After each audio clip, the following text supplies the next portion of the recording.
Good day, everyone.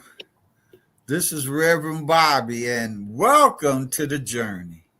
And today, I got my friend, my home slice, my Morehouse brother with me, the one and only Walter J. Trish. How you doing this morning, Trish? Oh, I'm doing pretty good. Rev, how you doing?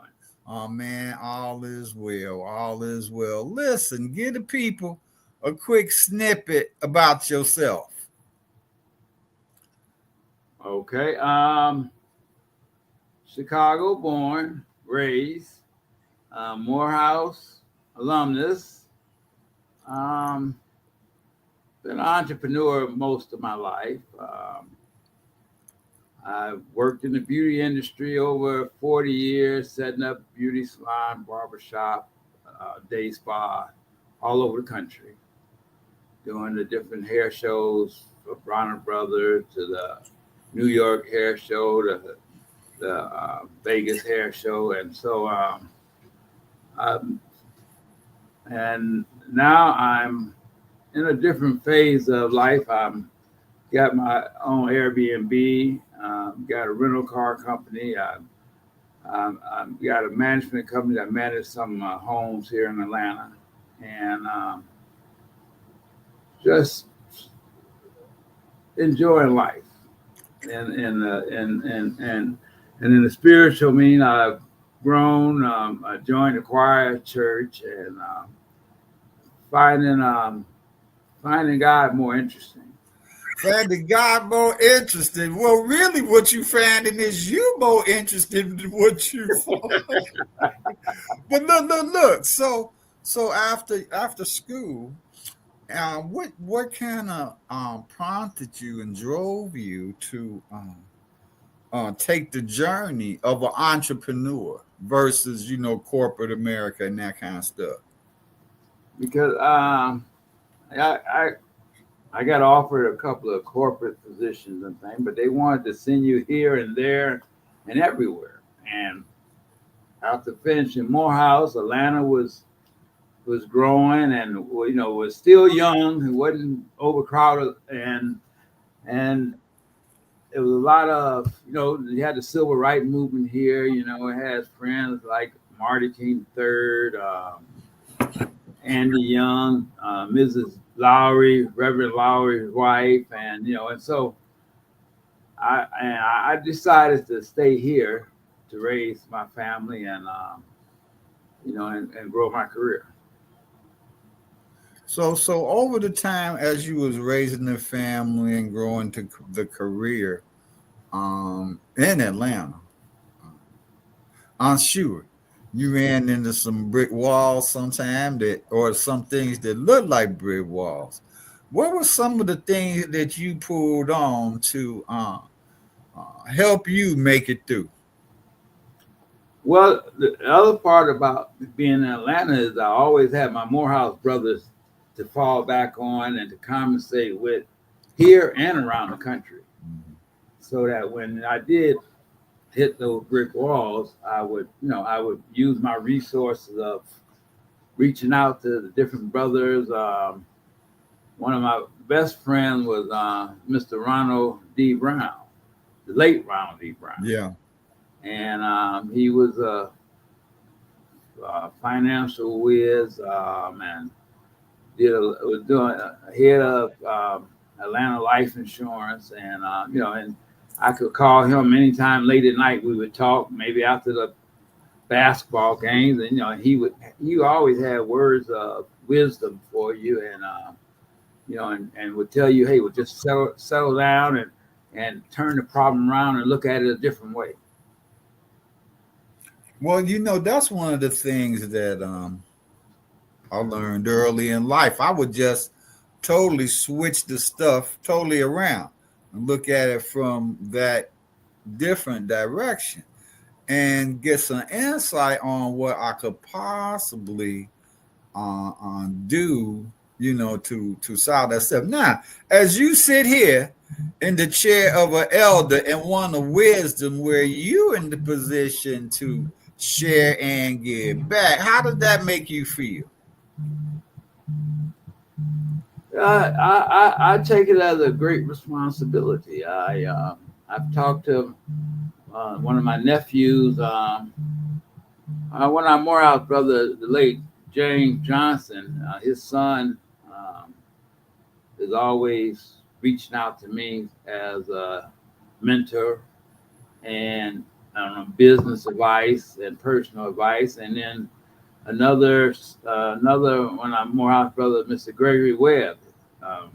His son is like my nephew, and all of them always look out to me as a mentor because I lasted through the years, and that's that journey right there. Just being here after going through so much, and still here, and still willing to, try to let them avoid the pitfalls and the walls that I ran into. That's what I do as a mentor. Well, I think it's important because a lot of people did that for us. Yes, yes, they did. When I was coming up, I was talking to, in fact, it was Clinton Evans. We had a chance to chat earlier this morning. Right, yeah. And, he was talking about his grandson, and he said, now I don't know if you know nothing about this stuff, but I'm helping my grandson get a car ready for the Pinewood Derby. I said, "Oh my God, why you take me all the way back to Boy Scout, Cub Scouts?" But the thing about us growing up and everything is we always had people, involved in our lives, scoutmasters, coaches, ministers. We had a variety of mentors. Yeah. Which is important in shaping the clay of our life into where direction we want to take it in.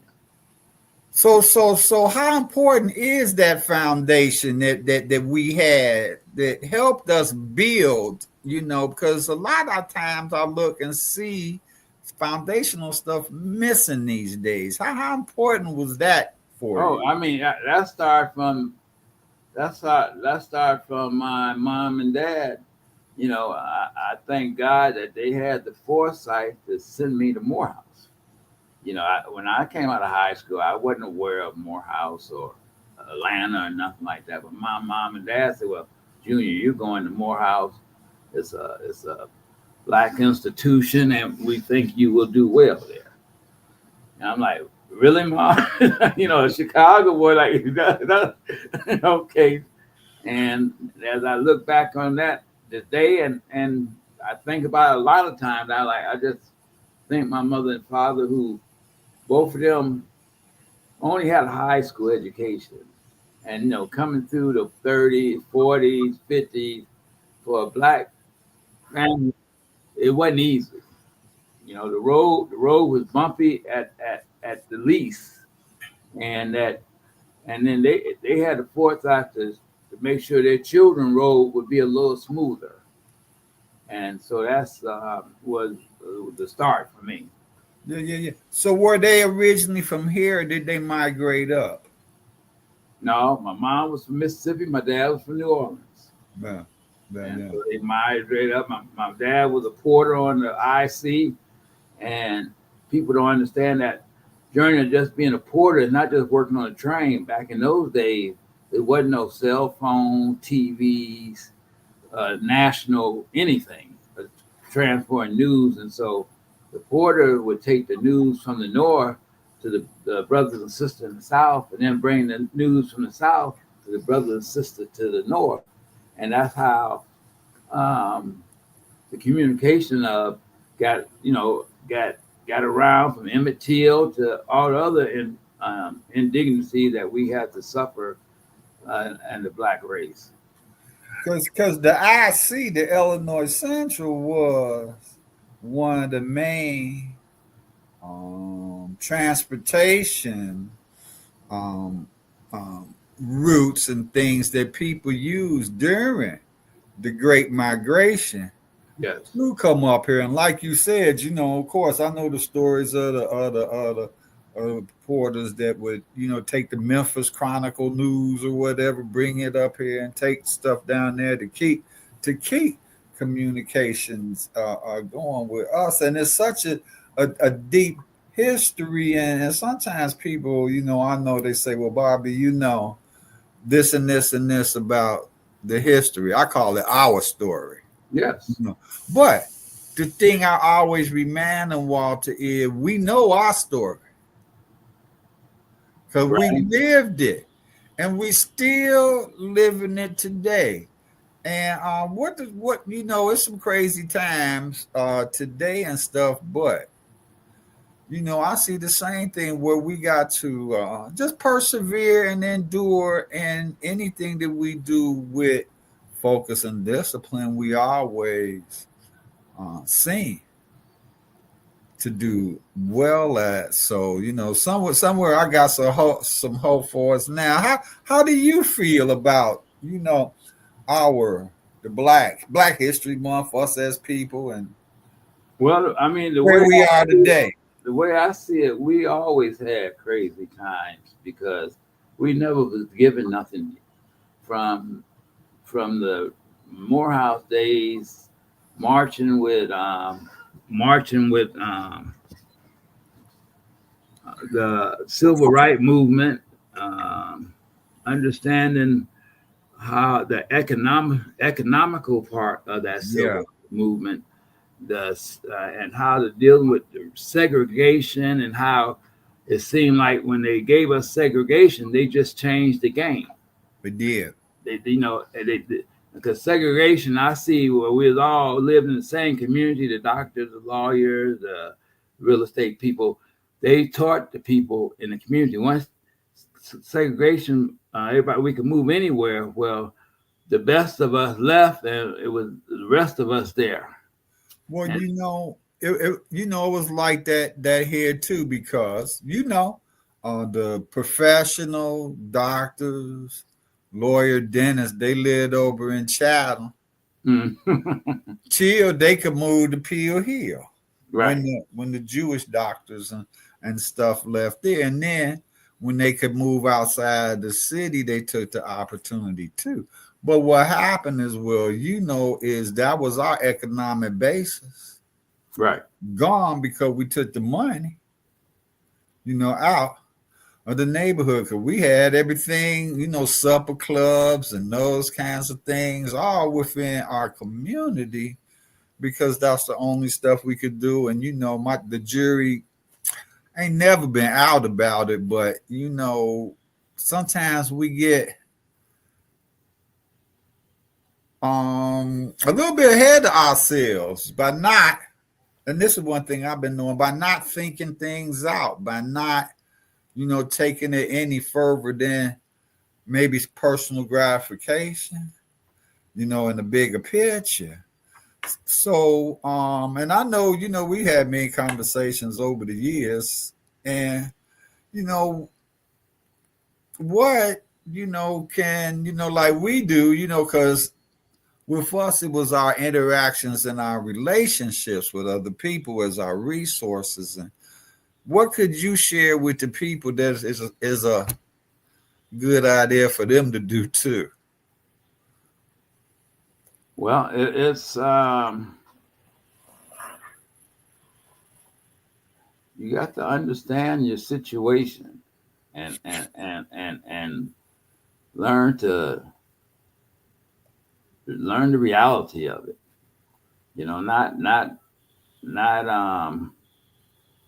Not be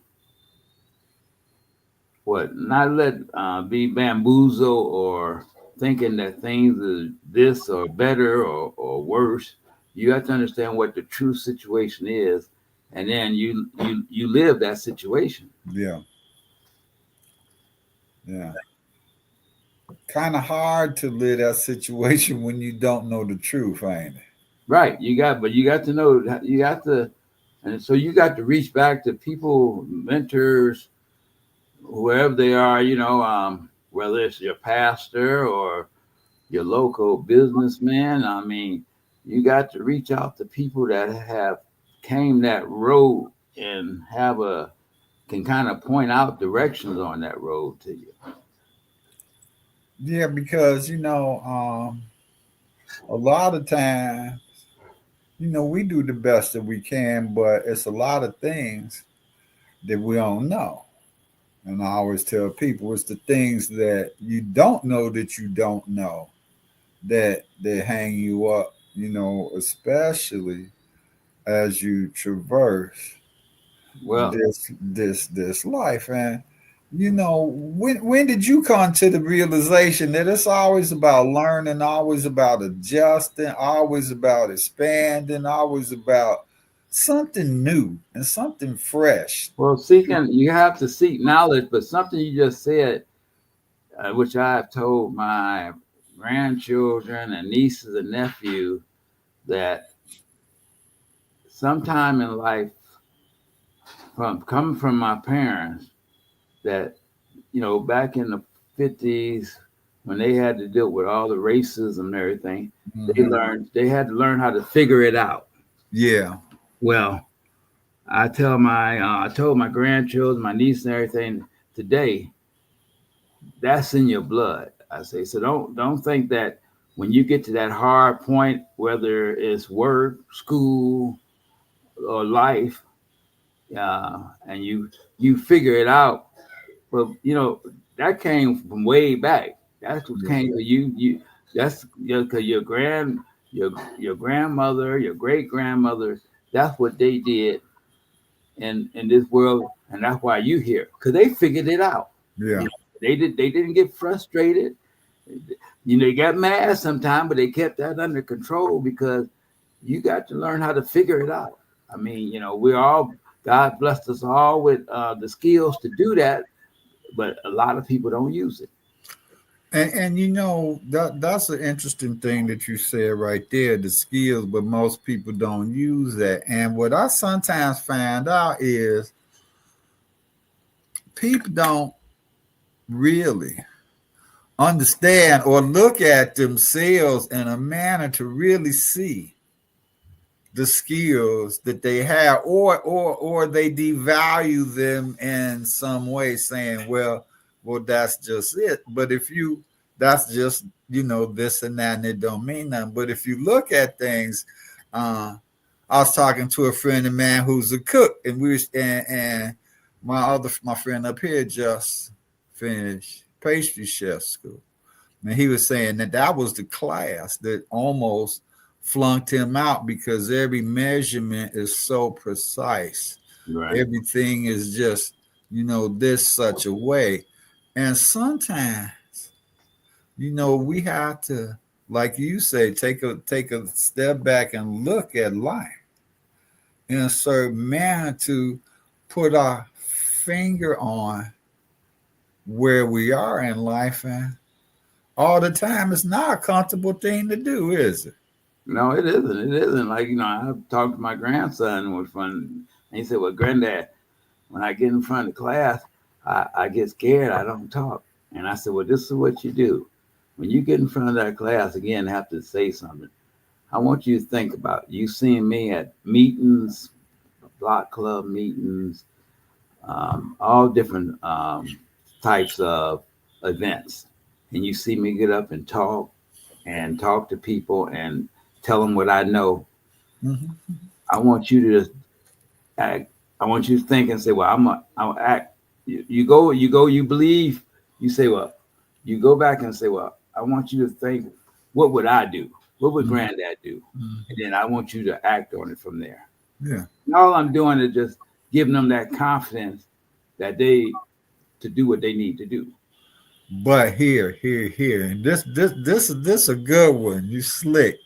It's the living example of that you can refer them to, because that living example is you. You've exampled that to them. And a lot of times we don't get those examples throughout life. And like I always tried to be that example, so anybody could look look and see and Mhm. learn. And I think it comes once again from the foundational stuff that we grew up with, Oh, for sure, for sure, you know, for because it sure. was. Go ahead, go ahead.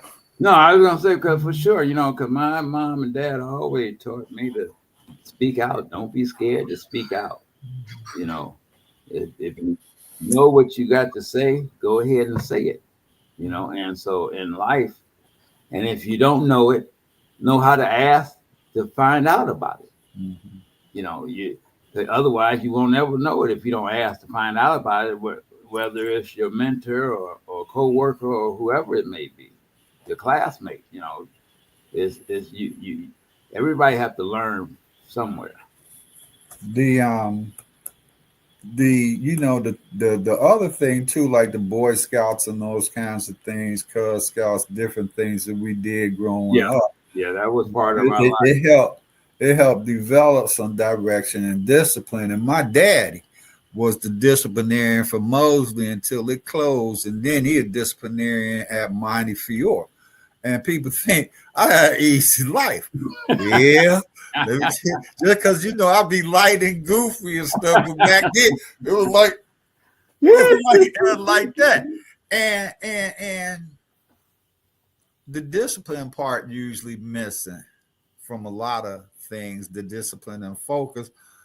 You got any rabbits in the hat you could pull out so we could share with people how to develop some discipline and focus, some perseverance, some endurance, because that's what it takes.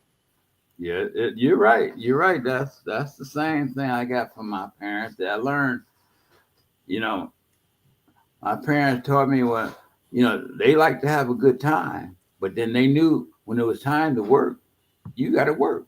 Yeah. And so in life, you got to learn that when it's time for you to work, you need to you got to do the work, and then when it's time you have a good time, have a good time too, though. But I mean, you got to know the difference between when it's time to work and when it's time to have a good time, and it can't all be One or the other. yeah, that's it. But come along, I did work, and I had jobs. I used to work on a paper truck with my boy cousin on Saturday nights. We go do the early editions, drop them at like the Walgreens and stuff, and Hmm. then go sleep in the cold paper truck till the bid run came down for the Sunday papers. Take them to the workplace where we stuffed them with the inserts, and then go deliver them to the paper stands. I knew like most of the paper stand dudes on the south side because we was out there Sunday morning bringing them papers. Right. But I had $25 a week. Hmm. You know it took me about 8 months to get my leather coat out of Smoker Joe's, but Yeah. I had $25 a week, not to just goof around, but I had $25 a week, and it gave me some gumption feel about accomplishment.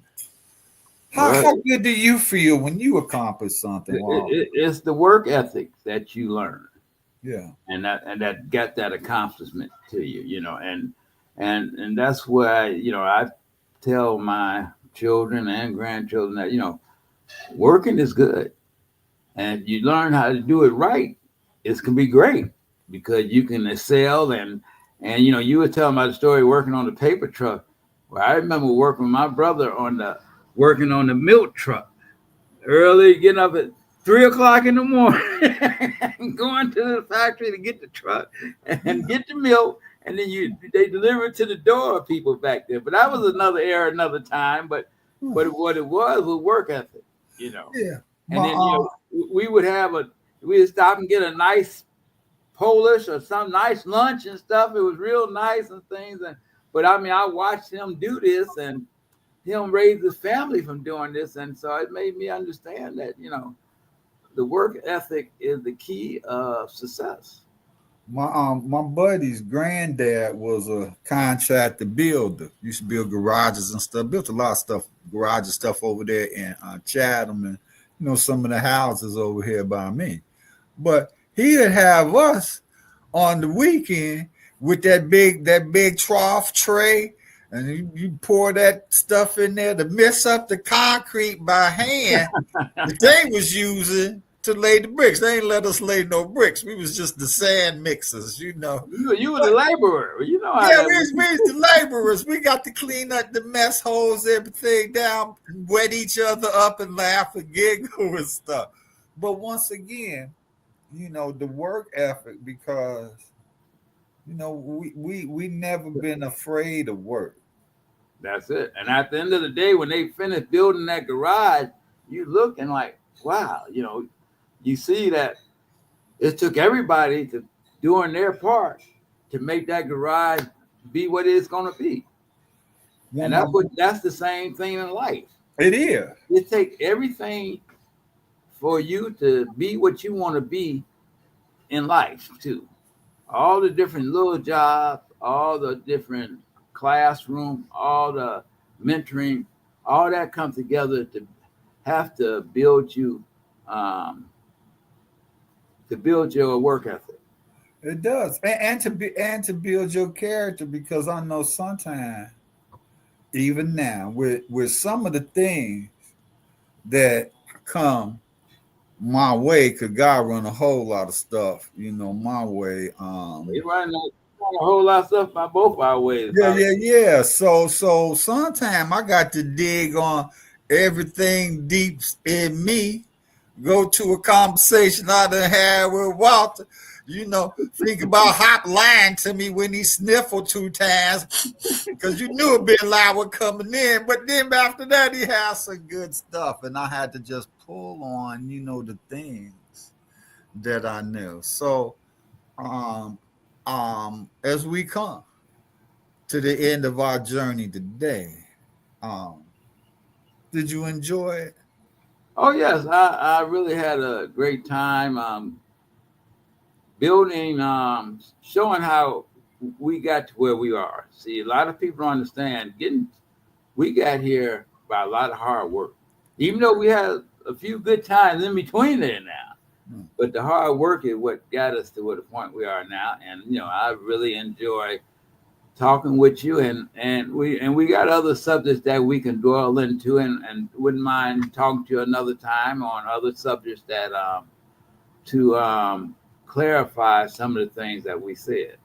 Well, see, now I don't even have to say, so Walter, we're going to do it again. You done told me what we're going to do. That's why I like, ladies and gentlemen, a straightforward man with a mission. That's my brother, Walter J. Trish. Listen, I had a wonderful time with you. And listen, people, journey well from here. And Walter J. Trish and Reverend Bobby Yarborough say bye. Take care till next time. Next time. Thanks, Walt. Okay, Bobby. Good.